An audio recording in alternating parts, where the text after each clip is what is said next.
রংপুরেতে আমার বাড়ি, নীলফামারী জেলায়।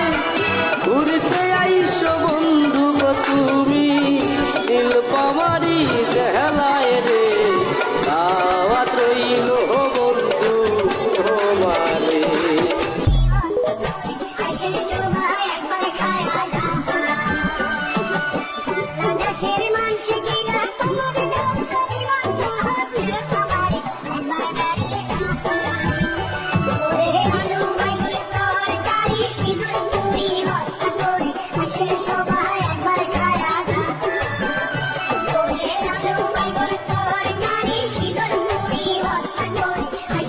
Bye.